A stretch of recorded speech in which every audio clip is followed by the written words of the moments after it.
종종 우리는 바쁘게 일정을 쫓아다닐 때보다 오히려 시간이 너무 많이 주어졌을 때 무엇을 해야 할지 모르는 경우,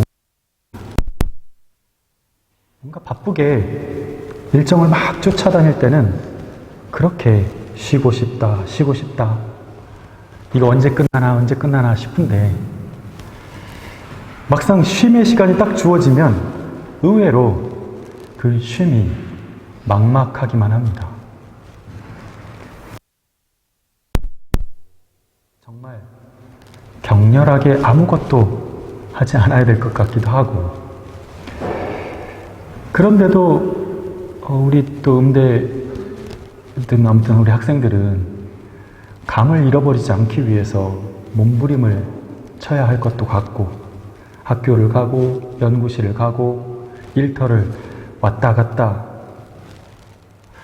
근데 그렇게 할 때와는 달리 스스로 뭔가를 이 많은 시간 가운데 스스로 시간을 정하고 내가 뭔가를 해야 되고 이 시간을 이렇게 쓰겠어 하고 정하고 그걸 하는 것이 너무나 힘듭니다. 마치 마라톤에서 홀로 막 선두를 질주하는 것보다 그래도 멀리서라마 뒤에서라도 또는 앞에서라도 누군가 계속 같이 뛰어주고 있는 사람 발소리가 들리면 조금 수월하거든요. 아, 나 혼자가 아니구나.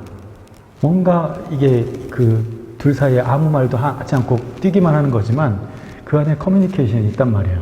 그러면 좀 더 지치지 않고 러닝을 해나갈 수 있습니다. 그런데 혼자서 뛸 때는 수없이 이게 자기 자신 마음속에서 들려오는 소리들과 싸워야 돼. 이게 너무 더 힘든 거예요. 차라리 제가 지금 무슨 생각을 하고 있을까? 제가 왜 한 발짝 더 가지? 또는 뒤에 오는 사람이 발소리가 더 크게 들리는데 뭐 이런 이쪽에서 내가 사고를 하고 있으면 좋은데 내 마음속에 어떤 생각들과 싸우고 있다 보니까 이게 너무 힘든 거죠. 사막을 건널 때 가장 힘든 게 있다면 무더위도 아니고 타는 듯한 갈증도 아니라 내 발밑에 발가락 사이에서 왔다 갔다 하고 있는 모래알 하나가 계속 걸린다는 얘기를 들었어요. 그 작은 게 하나가 뭐라고 말이죠. 같으면 모래알 하나가 전혀 느껴지지 않을 거예요. 그거 신경 쓸 때가 어디서 지금 바빠 죽겠는데 막 돌아다닐 거예요. 그런데 나 홀로 온전히 나에게만 집중되는 그런 시간을 보낼 때는 그런 작은 것 하나에도 온 생각이 집중이 되고 그 작은 것 하나 때문에 또는 온 생각이 집중이 안 돼. 다른 거 할 수가 없어. 저거 빼야 되는데 벗을까 말까, 저거 털고 갈까 말까, 고작 그거 하나 가지고 계속 번민을 하면서 가는 거예요. 신앙생활 주변에 많은 형제 자매가 함께 있고 함께 어우러지고 있을 때는 내가 좀 좋은 신앙을 가지고 지금 신앙생활을 하고 있는 것 같아요. 사람들이 많고 막 뭔가 모임에도 참여를 하고 막 무슨 프로그램도 다 참여하고 뭔가 신앙생활을 아주 잘하고 있는 것 같아요. 그런데 문득 홀로 남겨졌을 때 아주 작은 감정 하나, 갑작스럽게 찾아온 외로움 그 하나, 그거를 견디지 못하는 나 자신을 보고 느닷없는 무력감을 느끼게 되는 거예요.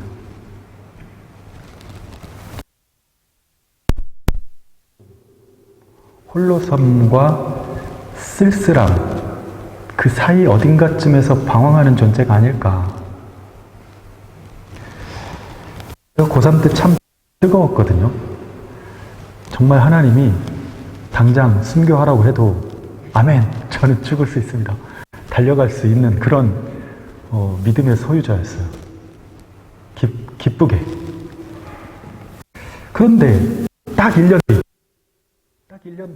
뭐 불과 몇 개월 뒤이겠죠? 대학을 간 뒤로 기숙사 생활을 하면서 아무도 나를 간섭하지 않는 순간이 오자 제가 좀 이상하게 시니컬해지더라고요. 비판적이 되더라고요. 그때 가장 많이 좀 비꼬면서 투덜거렸던 말 중에 하나가 뭐냐면, 왜 기독교인들은 자기들끼리만 노는 거지? 뭐 이런 거였어. 지금도 그렇죠? 물론 그렇다고 제가 교회를 등진 것은 아니었음에도 불구하고 같은 기독교인들이 때로는 너무 한심하고 너무 편협해만 보인 거예요. 그렇다고 보았으니까 그럼 나는 안 그래야지 라고 한 것은 아니에요. 그냥 비판만 한 거예요. 왜 이러지? 하고 손가락질하고, 왜 이러지? 하고 손가락질하고. 그때는 그게 되게 제가 좀 나는 그런 얘기를 할 수 있는 존재야. 좀 비판을 하면서 조금 우쭐거리는 느낌? 그냥 비판뿐이었어요. 그냥 그렇다는 거예요. 뭐 대안 그런 거 없어요. 그런 제 생각 때문에 다른 믿음의 친구들이 옆에 오면은 삐딱하게 얘기하기도 했어요. 생각해보면 불과 고3 때와 대학 1학년 때 이 1년 사이에 무슨 일이 벌어진 걸까? 생각해보면 삶의 고등학교 때의 삶의 동선은 너무 그때는 지금보다 더 도시락 2개 싸들고 학교를 가던 때니까, 그러니까 딱 제 동선이 학교, 집, 교회 이 세 트라이앵글을 계속 반복적으로 돌고 있던 그런 시기였더라고요. 그러니까 뭐 타락할 시간이 없어. 그러니까 이 안에서만 신앙생활을 하니까 내가 완전히 뭔가 잘하고 있다고 생각을 했던, 나는 뭔가 신앙생활에 있어도 옆에서 칭찬하니까 내가 진짜 잘하나 보다. 학교, 집, 교회 이 동선 거룩해질 수 있었고 성실한 그리스도인일 수 있었고 열심히 있는 그리스도인일 수 있었어요. 이 동선은 어쩔 수 없이 학생이었기 때문에 벗어날 수가 없죠. 의무적으로 연결된 것들이었어요. 그런데 내가 교회를 가든 안 가든 신경 쓰는 사람이 없고 강의를 나가든 뭐라 하는 사람이 없는, 모든 것이 내가 하고 싶으면 하고 하기 싫으면 안 할 수도 있는 그런 상황이 되니까 제가 제 삶 하나를 컨트롤을 하지 못하면서 너무 쉽게 와르르 무너지는 것을 본 거예요. 부모가 있을 때는 내가 컨트롤이 됐었는데 내 스스로가 안 되는 거예요, 이게. 신앙도 마찬가지였습니다. 그동안 고3이라는 시스템이 나를 더 타락하지 않도록 막아주고 있었던 것이지 제가 신앙이 좋아서가 아니었구나 하는 것을 돌아보면 그렇게 결론 짓게 돼요. 혼자 있을 때에 여러분의 신앙의 패턴을 놓아버리지 마십시오. 놓치지 마세요. 특히 유학생활, 외국에서 생활할 때는 아무도 터치 안 해요. 내가 타락해도 뒤에서 뭐라고 할 수는 있어도 앞에서 말하는 사람은 없어. 뭐 그런가 보다. 왜 저러지? 하지만 그거 가지고 왜 저러냐고 한국에서처럼 진짜 단짝 친구가 와서 야, 너 신앙생활 이렇게 하면 안 돼. 왜 그러냐? 사람이 없어요. 그런가 보다 하고 놔두지. 큐티 하시는 분은 빼먹지 말고 매일 하십시오. 남이 보든 안 보든. 아침에 먼저 기도의 시간을 갖는 분은 기도의 시간을 빼먹지 말고 하십시오. 성경 읽기를 하시는 분도 매일 정해진 분량을 억지로라도 읽으십시오. 그것은 내가 내 믿음을 위해서 정해주는 영적인 시스템이에요. 교회에서 한두 가지 봉사를 하는 분도 꾸준히 하십시오. 또한 한 교회의 성도가 되었다면 꾸준히 한 사람의 그 교회의 성도로서의 할 본분을 다 하십시오. 예배 출석도 그렇고 헌금도 그렇고 교제를 하는 것도 그렇고 섬김과 나눔, 중보기도와 돌보. 왜? 내가 이 교회 교인이니까. 하나님이 이 교회에 보내셨으니까. 그것이 한 사람의 그 영적인 시스템 안에 있는 거예요. 그런데 이런 일들이 다 만일에 의무적으로 해야 되니까 하는 거라면 얼마나 힘들까요? 아마도 우리가 자발적인 헌신이 안 되는 것은 해야 되기 때문에 해야 한다는 그런 생각이 먼저 들기 때문에 하기 싫을 거예요. 의무적이다. 아, 이 교회는 뭘 자꾸 하라 그래. 아마 이런 마음이 든다. 벗어나고 싶을 거예요. 아, 거기까지는 아닌 것 같아요. 저는 그렇게 믿음 있는 사람. 방어막을 일단 쳐놓고 시작할 거예요. 넘어오지 말라고. 요만큼만 신앙생활 하겠다고. 여러분, 고단한 일이죠. 의무적으로 하고 해야 되기 때문에 한다는 것은. 그러나 오늘 말씀은 우리가 개인적인 삶에서나 공동체적인 삶에서나 어떤 힘으로 내가 이 일들을, 하나님께서 내게 부여하신 일들, 하게 하시는 일들을 감당할 수 있는지, 감당해야 되는지, 감당하는 것이 좋은지를 알려주는 매우 중요한 말씀입니다. 오늘 본문의 말씀 11절 다시 한 번만 읽겠습니다. 시작.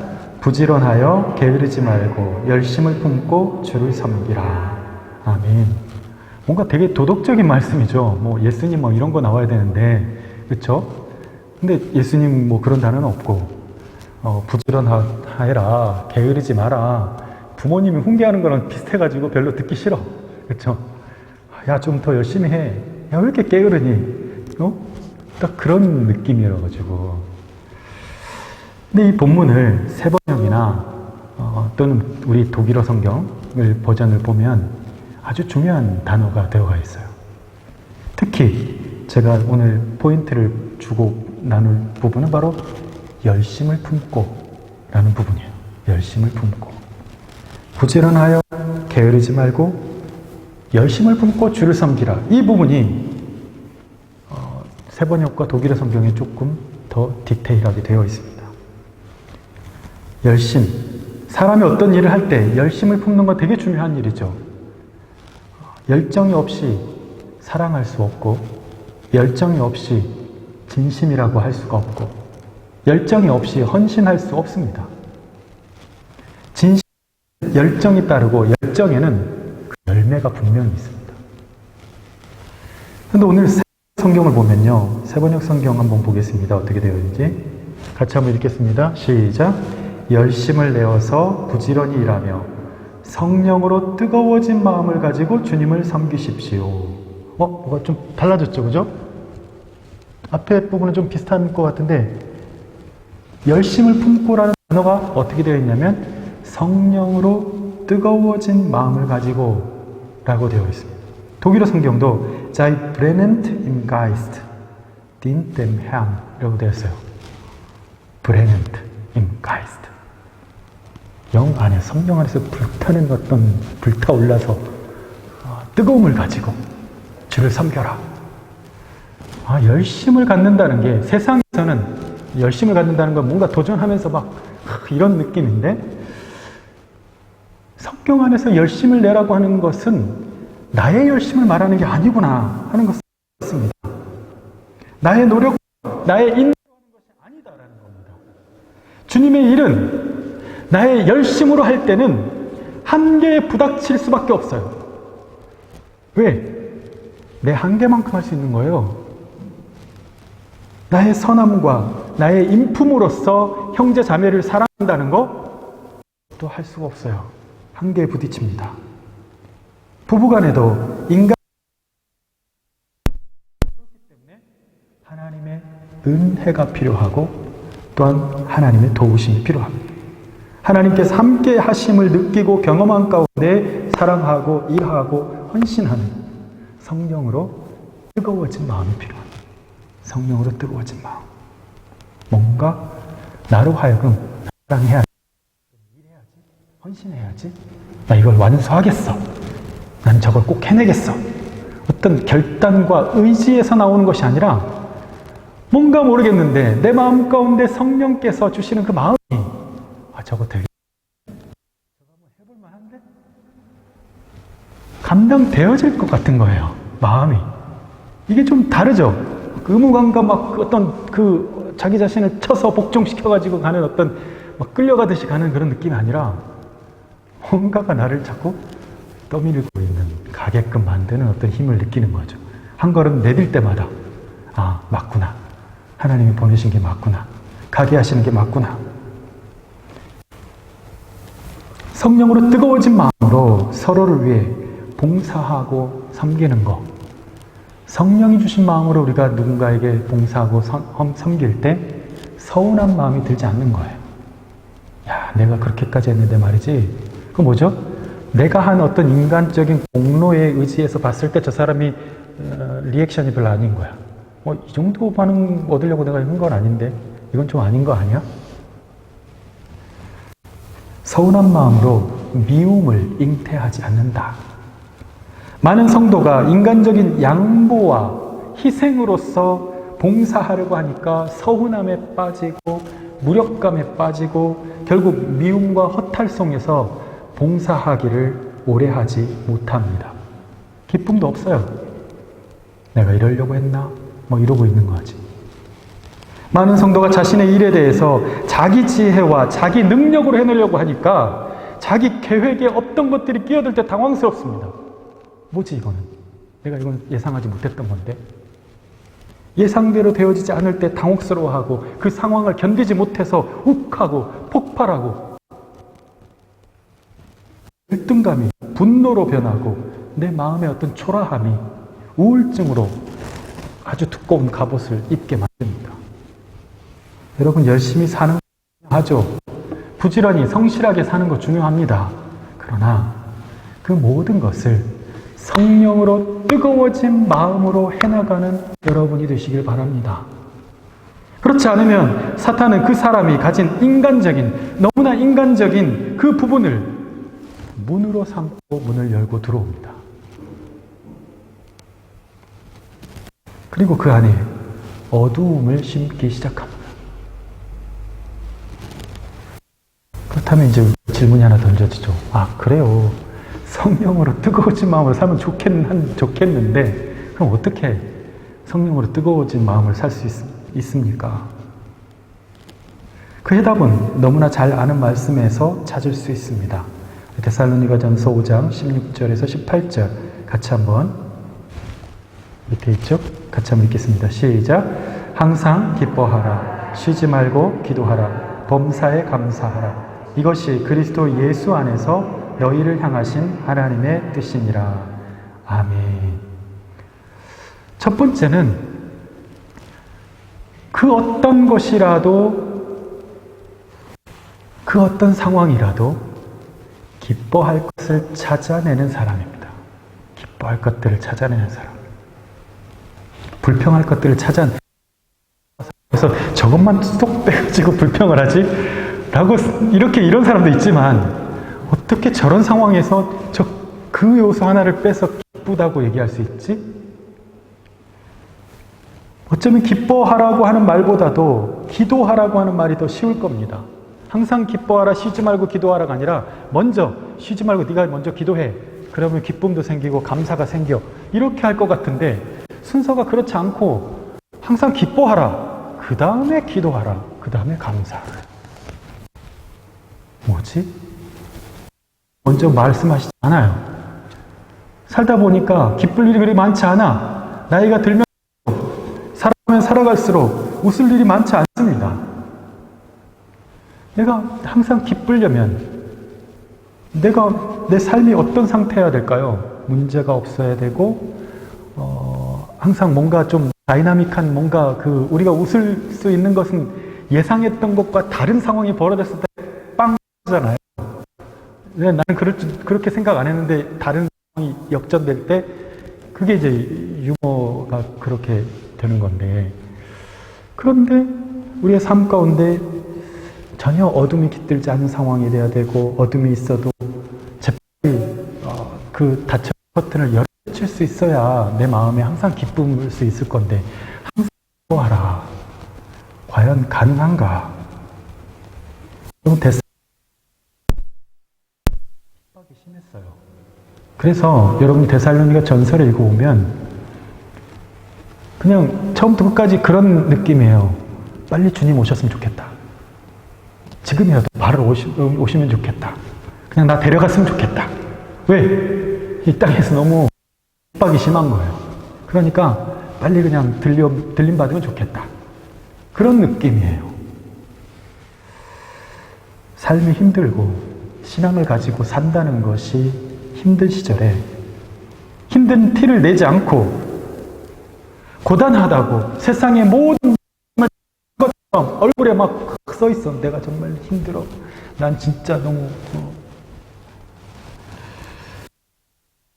그런 얼굴에 하나도 티를 내지 않고 도리어 정말 저 사람은 아무 문제가 없는 걸까? 정말 문제로 웃을 수 있는 것일까? 무엇이 저 사람을 웃게 만든 것일까? 라고 오히려 궁금증을 자아내게 하는 그러한 사람. 삶의 고단함 가운데서도 형제에게 오히려 먼저 웃을 수 있고, 질병의 고통 속에서도 자매에게 먼저 웃을 수 있는 것. 야, 나 이런 질병이 있어. 건들지 마. 가 아니라, 그럼에도 불구하고, 오히려 그쪽에서 그렇게 생각할까봐 오히려 더, 나 괜찮아. 오늘은 좀 컨디션 괜찮네. 지금 몸이 안 좋지. 안 좋은데 조금 좋아진 상태로 또 그 기뻐할 이유를 쫙 뽑아서 오히려 기뻐할. 오히려 다른 사람들 더 위로해 주니까 오히려 그 문제가 다른 사람들 더 감동시키는 주제가 돼버리는 것이죠. 여러분, 아무나 가질 수 있는 것이 아닙니다. 자신의 생사화복을 주님께 맡기고 살지 않으면 이게 안 되는 거죠. 내가 아픈데 어떻게 웃을 수 있고, 문제가 있는데 사업이 안 되는데 어떻게 웃을 수 있냐고. 돼야지 웃지. 문제가 사라져야 웃지. 아마 이렇게 생각하면 그 문제가 사라질 때까지 기다려서 운이 좋으면 한번 웃을 수 있을지 모르겠어요. 인생 가운데. 여러분, 항상 기뻐하십시오. 기쁨은 여러분이 하나님의 사람이라는 증거입니다. 기쁨은 여러분이 하나님께 맡기고 사는 사람이라는 증거입니다. 기쁨은 여러분이 성령으로 뜨거움을 가지고 사는 사람이라는 증거입니다. 그 어떤 기쁨으로 바꿔낼 수 있는 그런 믿음, 이런 상황 속에서도 기뻐할 수 있는 그런 믿음, 그 믿음이 저와 여러분에게 있기를 예수님의 이름으로 축원합니다. 두 번째는 바로 끊임없이 기도하는 사람. 끊임없이 기도하는 사람.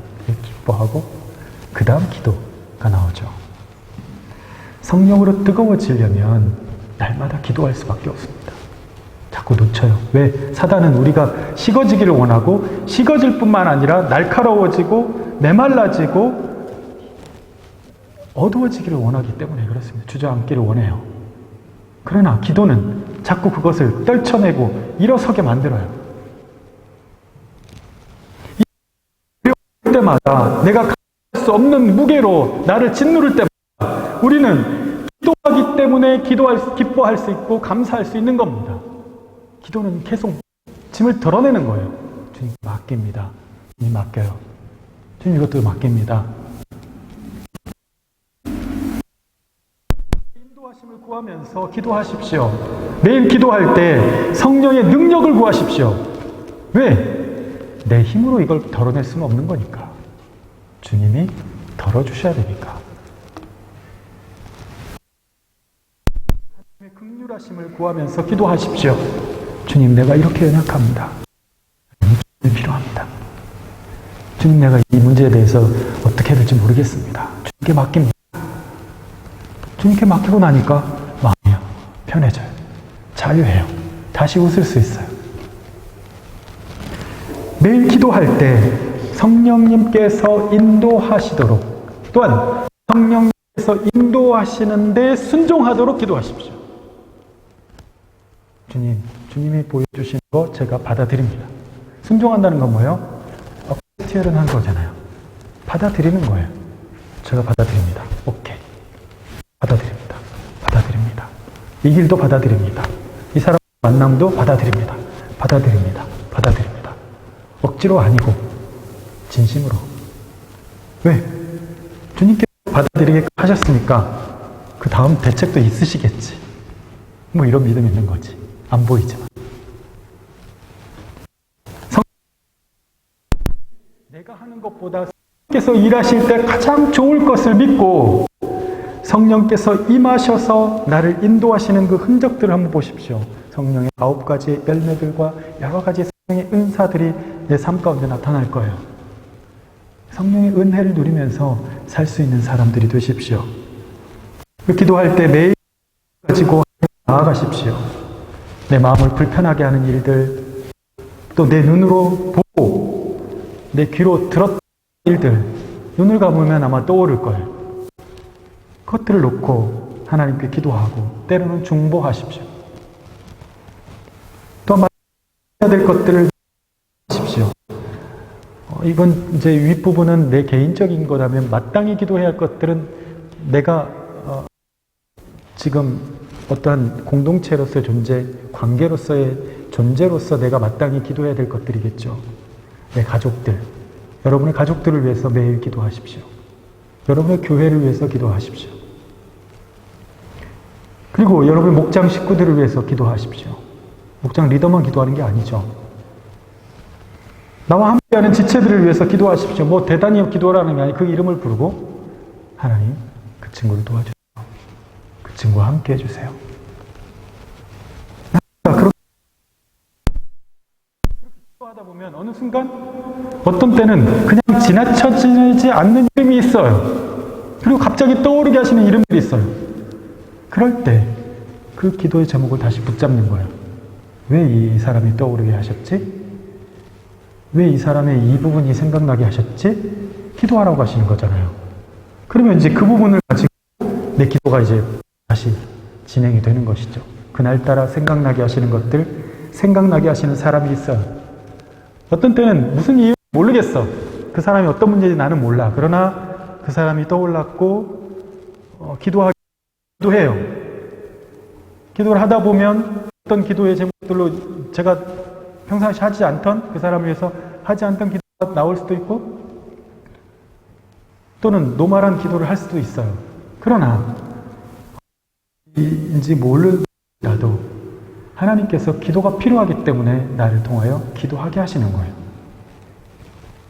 여러분, 그저 기도하십시오. 기도는 어떻게 하는 건가? 그저 기도하는 거다. 그저. 뭐 대단해서 잘해서 잘하는 사람 없어요. 그냥 하는 거지.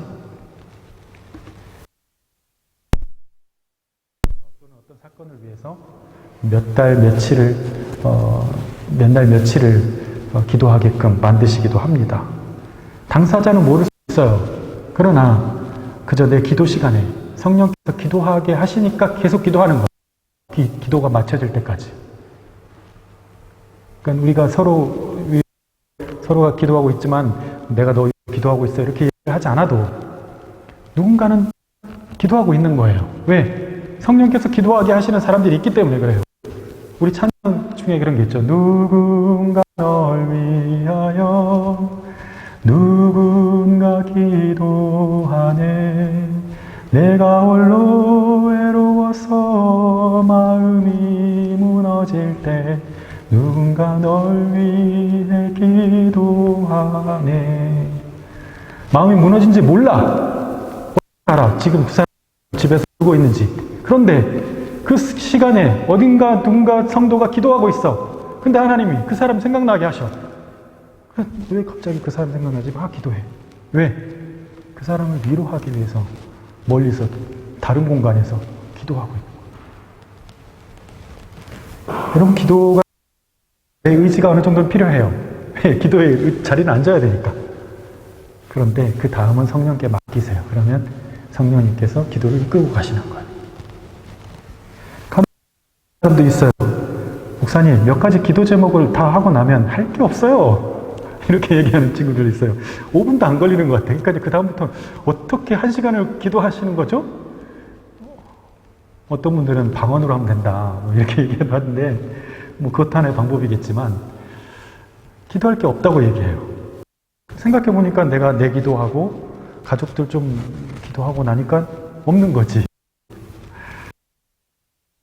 기도할 것이 없을 때 비로소 이제 내 기도가 아니라 성령께서 주시는 기도를 해야 될 타이밍인 거예요. 기다리세요. 기다리면 떠오르게 하시고 기도하게 하시고 내 입술을 열어주십니다. 그건 기도를 잘하고 못하고에 달려있지 않고 성령께 마음을 열고 순종하는 상태에 있는가 아닌가에 달려있는 거예요.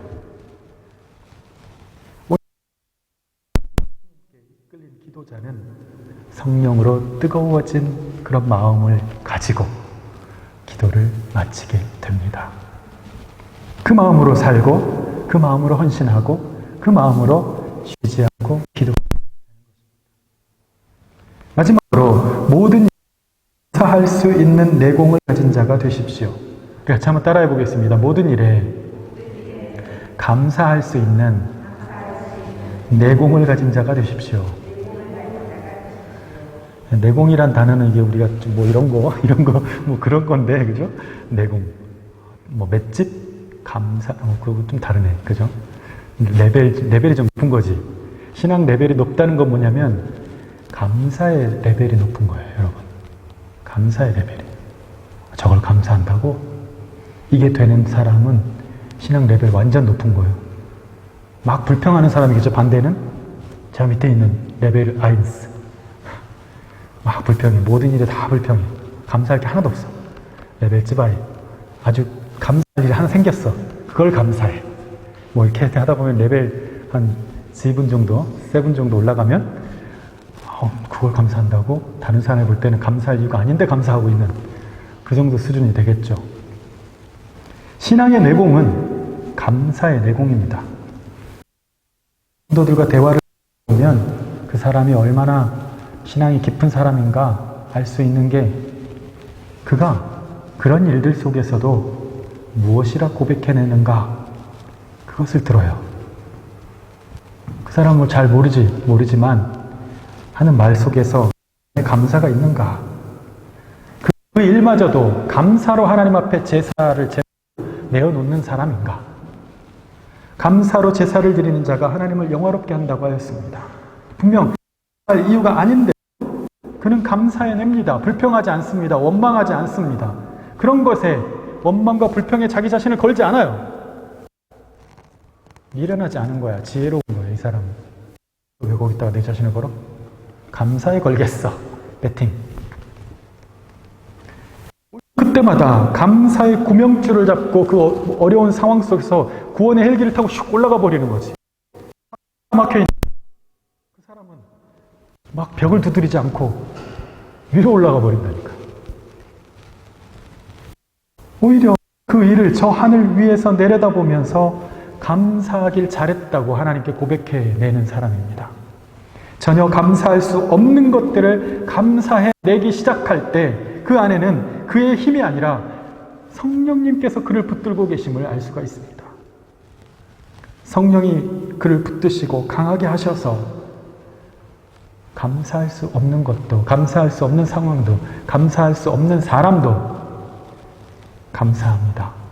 이것마저 감사합니다. 고백이 되어지는 거예요. 감사의 깊이가 신앙의 깊이입니다. 여러분, 여러분의 옹졸함, 여러분의 조급함, 여러분의 궁색함, 여러분의 조바심이 감사 앞에서 이제 다 싹 사라지시기를 바랍니다. 날마다 감사 앞에서 내 궁색한 것들이 다 사라지고 나의 감사가 이 모든 것들 앞에서 가장 강력한 무기가 되는 거예요. 감사해버리는 사람을 당해낼 사람은 없습니다. 왜냐하면 그 감사를 할 수 있게 하는 것도 성령님이기 때문에 그러세요. 불안과 염려와 미움과 상처에 사로잡힌 사람은 결코 감사하지 않습니다. 감사 못합니다. 자기 자존심과 이익에 사로잡힌 사람도 결코 감사할 수 없습니다. 감사 안 합니다. 감사하면 지는 것 같아서 못하는 거예요. 왜 그렇게 생각하지? 미련한 거죠. 감사하면 이기는 것입니다. 감사하면 사로잡혀서 노임을 받을 수가 있어요. 감사하면 하나님이 가까이 하시고, 감사하면 주님이 기뻐하십니다. 여러분, 이 모든 것을 다시 한 가지로 옮겨와서 한마디로 정리합니다. 성령으로 뜨거워진 마음으로, 성령으로 뜨거워진 마음을 가지고 기뻐하십시오. 기도하십시오. 감사하십시오. 여러분의 일을 감당하시고 주의 일을 감당하십시오. 여러분 혼자가 아닙니다. 성령께서 함께 하십니다. 결코 여러분은 지금 여러분의 힘으로 살고 있지 않습니다. 성령께서 그 능력과 인도하심으로 여러분을 살게 하십니다. 인도하십니다. 그리고 여러분은 결코 혼자가 아닙니다. 수많은 사람들을 하나님께서는 기도하게 하시고 여러분들 위해서 나는 모르지만 누군가 날 위해 기도하네. 그 사실을 믿으십시오. 이제 우리 모두가 그런 성령의 뜨거워진 마음으로 각자의 자기에게 맡겨진 삶의 자리에서 일하고 사랑하고 헌신하면서 그렇게 보람있게 살아가는 저와 여러분이 될 수 있기를 예수님의 이름으로 축원합니다. 같이 한번 기도하겠습니다.